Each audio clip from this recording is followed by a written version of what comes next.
Good morning from the farmer's garden. I'm one of the farmers. I'm heading out to start picking this morning. It's been a while since I did any sort of update, so I thought today's as good a day as any. So I'm heading out to pick. I'm actually going to check in what we're calling God's garden first. I have company in this field this morning. We let the goats in here yesterday. Things are looking pretty weedy, pretty overgrown. So there's not a whole lot of vegetables still going in here. I'm going to go through and check. I actually got a decent harvest off of it yesterday, but mostly the weeds are taking over. So the goats are kind of grazing in here now. So far, they're not liking the squash. They're leaving them alone, which I'm good with if they want to just eat around the squash, unless he decides he wants my basket. That's going to be trouble. That'll be fun. He's like, I won't pick the squash myself, but I'll eat them. Good morning, Queenie. This is our new doe. She gets to be our bell goat now. All our favorites get bells, and she's just a sweetheart, so she got a bell. Actually, I like them all to have bells, but I don't have that many collars and bells. All right, so I'm just checking. So far, I found 2 squash and made some goats really, really happy with my presence out here. They don't know what I'm doing, but they're pretty sure they want to come along. So I'm just going to keep picking. It's hard to do this with one hand and fight goats off. That's what I'm doing. I'll turn it around and let you see what's out here. All right, you can see the weeds are insane out here at this point. They're really, really bad. The weeds are the number one reason we like to plant everything in plastic. Y'all, this goat, he does not care anything about these squash plants, but I have a basket, so he wants them. The weeds are the number one reason we like to plant everything in plastic, because as you can see, there's so many weeds out here, it's hard to even tell where the plants are anymore. Now the cucumbers in here have still been doing pretty good. We know Nubbins likes cucumbers, so I'm curious to know. He's not eating the vines. The vines look pretty good, but I'm sure I will find at least 1 or 2 cucumbers that he has nibbled on. But I'm going to keep working on this, fighting the goats off. Say good morning. Yes, you're a little jerk, aren't you? Yeah. I think this is how we know that we are done picking in this chunk. He just discovered that he can pick his own fresh squash. I'm not getting much out of here today. There's a reason that the goats came in here in the first place. It was really, there's blooms in here. We did irrigate this week, so it is trying to make again, but it's not making very well. Normally by now, I would have at least 1 very full basket, sometimes 2. Stop. And I don't have that today. Anyways, Nubbins has discovered that he can pick his own fresh squash. He doesn't need me to bring him leftovers. So that should be a lot of fun. And it looks like, unless something crazy happens, we are just gonna call it done in here. We'll check through. We'll probably eat most of what we pick out of here from here on out. We may even keep this whole basket for us. We'll see. But that's what we got today. And then I get to go over this one plant washed downhill this spring, but it does make every once in a while. All right, dude. All right, I'm going to go over and check the next section of the garden now. Brandon had very organized names and titles for each of our plots of garden. But then we realized that we all kept calling them random stuff anyway. I think this is officially supposed to be 2A. This is McBroom's garden. If you remember the old McBroom books, Joshua McBroom and his passel of children, Will, Jill, Hester, Chester, Tim, Tom, Peter, Perry, Peter, Polly, Mary, Larry, and little Clorinda. I'll get it out. He had this marvelous farm. Wonderful 1 acre of topsoil where they could grow anything, plant tomatoes in the morning, harvest ketchup in the afternoon. This miraculous farm. And of course, Joshua McBroom never told a lie or an exaggeration. This is McBroom's garden. So this particular spot, it's fairly small. This is where all of our thousands of onions grew this spring. A little later, we planted this squash, and this squash has done really nicely. Last year, even with no rain and no irrigation, we harvested hundreds of pounds of squash and cucumbers off of this piece. So we call it McBroom's acre. It's not an acre. It's not even a quarter of an acre, I don't think. But it's doing pretty good. It's a little bit further behind that as far as planting dates, and so we don't seem to be getting quite as much off of some of it yet. But we did turn the irrigation back on yesterday, so everything got rewatered. I also apologize for the terrible footage today. First I was fighting the goat, and now I'm just trying to make sure I don't miss anything. So y'all are just along for the ride, don't get dizzy. Anyways, we're actually doing pretty good out of this piece. Things have sort of slowed down. It is August. And some of these squash, like I say, they got a much later start, and so they've just kind of really struggled getting going in the heat. But because it's August, our markets are slow, so we're a little bit grateful to not be picking quite as much right now. We're still bringing vegetables home a lot of weekends, and so like all the pickles that I've made and that sort of thing is kind of our leftovers. I'm going to leave that one a little longer. Got some nice patty pans going. Nearly missed a cucumber. Cucumbers are kind of like zucchini. They'll hide in there and get pretty large before you realize they're even in there. And we kind of have to figure out the sweet spot. If you pick them too small, people will think, oh, it's baby cucumbers. It's so tiny. Look how adorable. And then they won't buy them. And if you pick them too big, they'll just walk by and be like, that's the biggest cucumber I've ever seen. That's hilarious. Oh my goodness. And then not buy it. So there's like a perfect middle ground that you have to try to hit. Unfortunately, that perfect size is different for everybody that buys produce. Everybody likes it a little bit different. So trying to pick exactly right is difficult. I may end up coming back for these patty pans this afternoon. We have not been doing two pickings because it hasn't been necessary the last few weeks, but I may come back and check some of those this evening. We've got a friend in this plant. I think he just flew away. There was a bumblebee in this flower. Another patty pan in there. So everything is looking good. Like I say, it got water yesterday, so that'll keep the blooms coming, keep it making, but it's a little slow. And then somehow I missed a patty over here, so I'll go back for that. That's what I get for trying to walk and talk at the same time.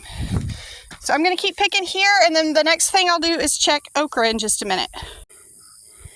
The thing about starting a farm is there's always different pieces of equipment that you need. If you've got a family farm that's been running for generations, you've got equipment, or you've got something that will kind of splice together to make equipment. The number one thing that we are needing right now is a brush hog to go on my tractor. My tractor is a little small as far as modern brush hogs go. It'll handle about a 5-foot brush hog pretty good, but we just need to get one. We tried in vain, as you would imagine. We tried with the lawnmower and it just can't cut it. But it's time to pick okra. I'm really proud of the okra because with this heat, it's really taking off and looking good. And okra is, again, one of those things where you get differences in what people consider the perfect size to pick. So it depends on what you're doing with it. We kind of go for like this size. Some people prefer bigger. If they're pickling, they want these little ones. So we just end up kind of getting a variety. We try not to let anything get too huge because then it gets tough. Anything that does get too tough, we either eat ourselves or we give to the goats. Now that one's bigger, and normally I would be concerned about it being tough, but it's not really feeling very tough, and it snapped off the plant really nicely. So I'm going to go ahead and let it go in the basket. Like I say, it's just all kind of a balance of trying to figure out which particular customer will come for something, which day, and what size will they want, and how do we please them all. So mixed in with the okra, I'm going to kind of skip ahead a little. There's not a whole lot in this row. We have our peppers out here. Now we are not good at peppers. We tried them and tried them and tried them. we do have, if I can get out of the light, we do have one scorpion out of 6 plants that have not really grown since I purchased them. One scorpion. It looks like we need some more fertilizer out here. Peppers like a lot of fertilizer, so that's one thing that we know we do mess up on. We're getting some banana peppers. Like, here's a plant. It's so grasshopper eaten. You can barely see it in there, but it has a pepper on it. And then we've got this plant over here that's looking really good. I don't know if it's the shade it's getting from these weeds that's letting it kind of get that break. Maybe there's a leak in the irrigation system that lets it get more water. I don't really know. But it's happy and it's blooming and it's looking nice.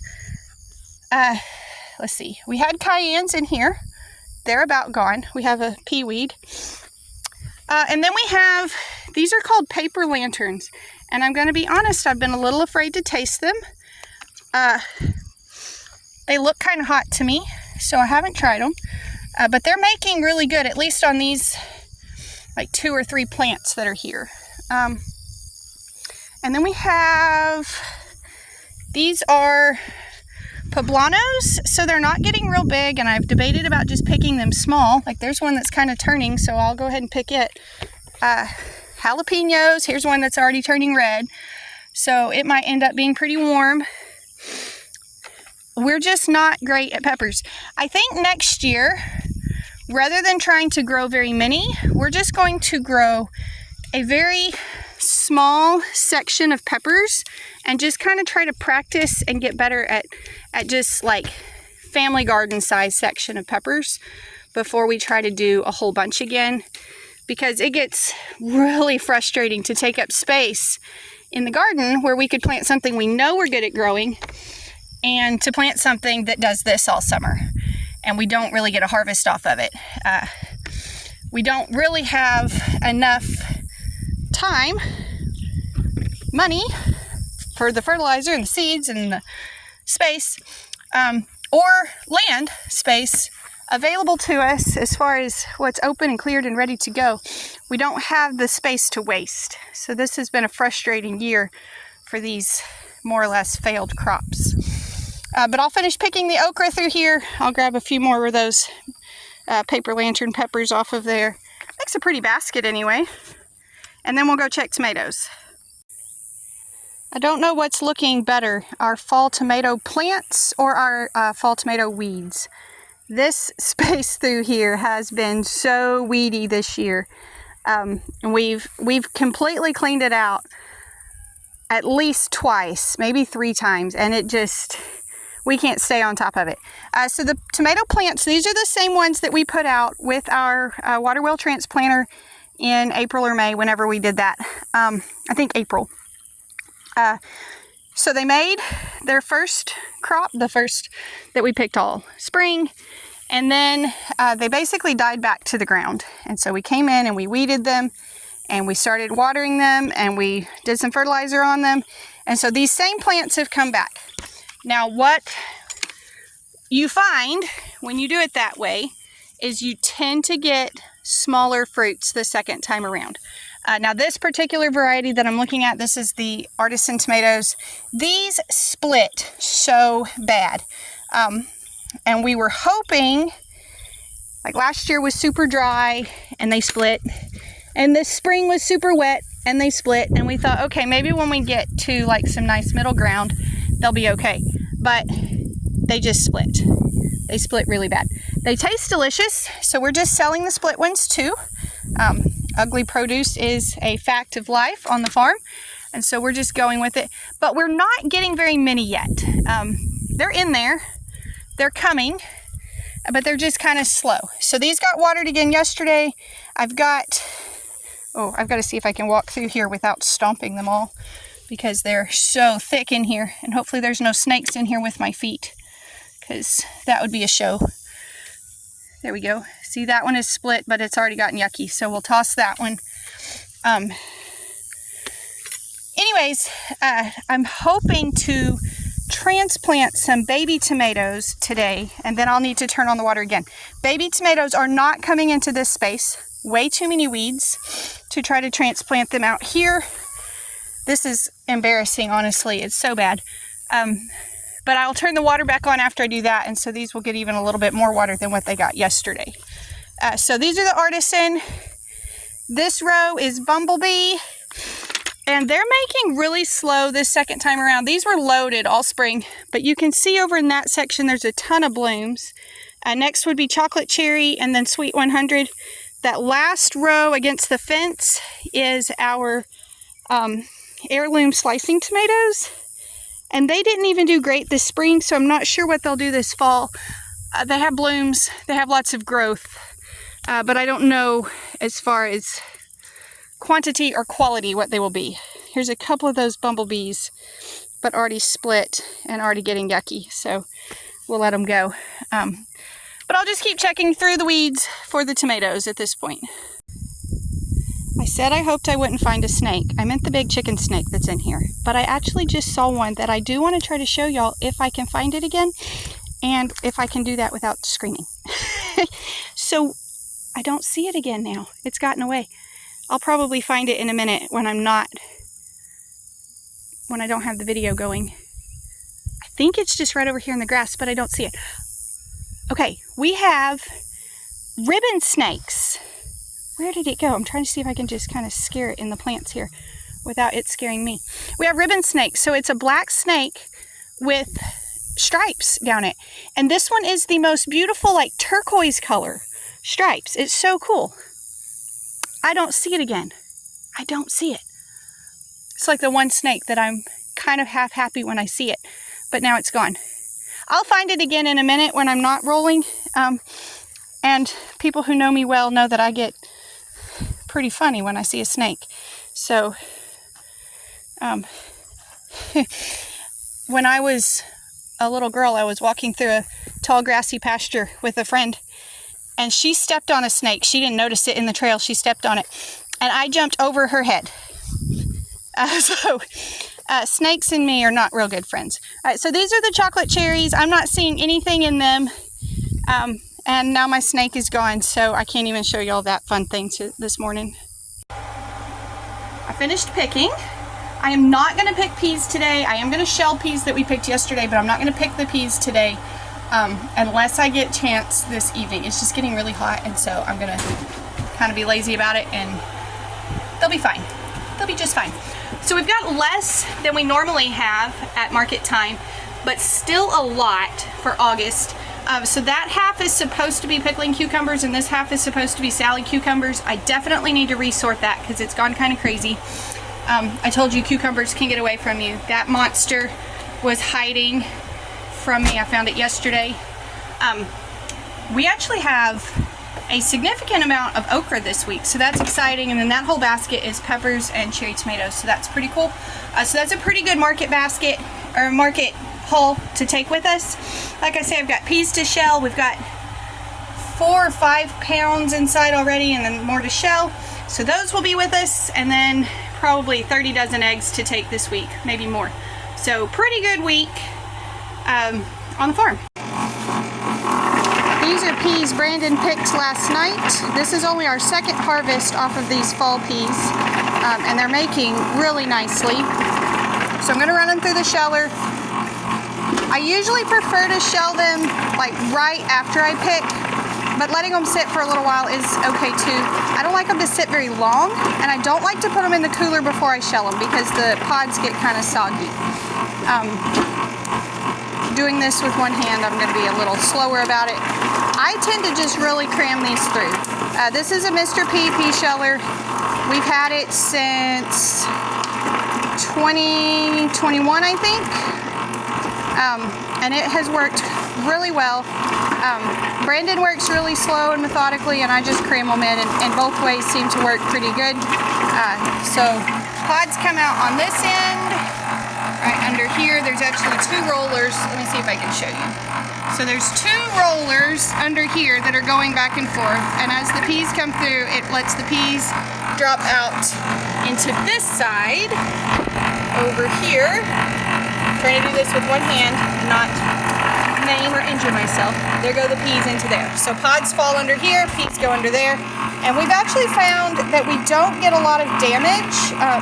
We kind of put off getting a pea sheller for a while because we were afraid we would end up with smashed peas, and we wanted the quality to be the same as hand-shelled.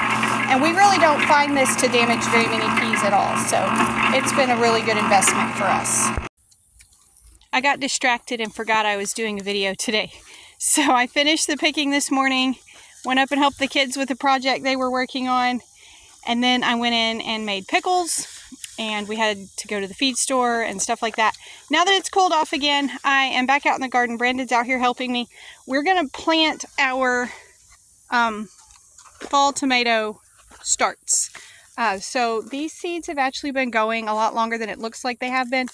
We had them in a little bit of a shady place just because that was the best place that we could keep anything from getting to them, since we don't have a greenhouse right now. So they're a little bit slow. One reason why we decided to plant in the evening, so we can turn on the water tonight, and so they'll get water all night, and they'll get that kind of transplant shock situation taken care of at night while it's cooler instead of first thing in the morning. I get really nervous about transplanting anything in August because I'm always afraid it's just going to dry up as soon as I put it out here. So our goal is to kind of let it get this overnight cool and water and kind of get set a little bit before it cranks up the heat tomorrow. So we're hoping to get 3 flats of tomatoes out, and if we have time, we'll do the same thing with some squash starts. If we run out of time today, we'll do the squash starts tomorrow. So yeah, that's where we are. We don't have very many, so there's no point in getting out the big water wheel transplanter this time. We're just going back into the holes that were already here. So we'll need to go back with some fertilizer pretty soon because the plants that have already used these holes have used most of the fertilizer. But we'll just go in and add the tomatoes. I know I've showed this process so many times, but what we do, come here, we take our tomatoes and we plant deep. So a tomato will actually put out roots all along the stem.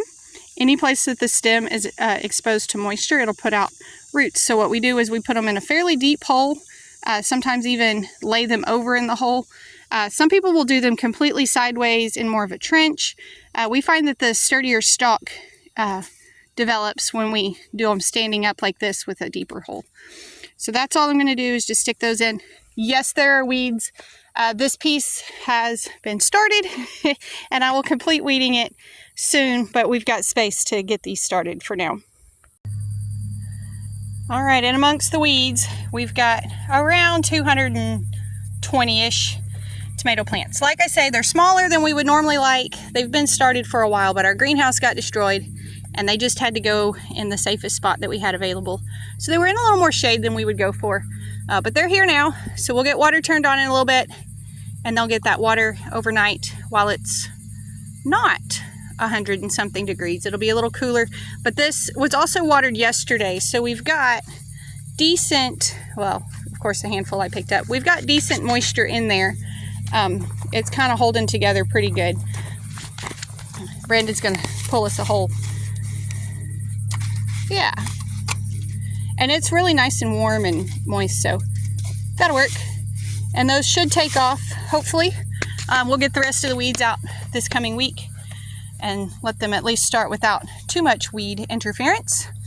So next thing we have is some squash starts to go out. I think we have a little bit of time to put a few of those out tonight too. Brandon has just informed me we're not going to do the squash tonight. He says we'll hit it again tomorrow. So we are going to go ahead and turn on that irrigation and get those tomatoes watered. We'll put the squash out tomorrow, but he just reminded me of some other stuff we've got to get taken care of in order to be ready for market tomorrow. So today we picked, and I made pickles, and the kids washed the market trailer, which actually looks like it should hold vegetables now. It was getting really bad. Feed runs, all sorts of stuff like that had to happen. I didn't get it all on video because at some point I usually tend to forget that I'm even making a video. But it is time for us to wrap up our day, and we do need to go get these last few chores done. So we'll get those squash out tomorrow. Hopefully everything takes off and does well, and we get good fall harvest on all of these things. Once again, as with everything we put out, plant the seed, show up for harvest. The rest of it is all out of our control. So we'll just have to see how it all goes. Anyways, thank y'all for stopping by the farm today. I hope you enjoyed your visit. Be sure and subscribe to our YouTube channel and come back when you can stay longer.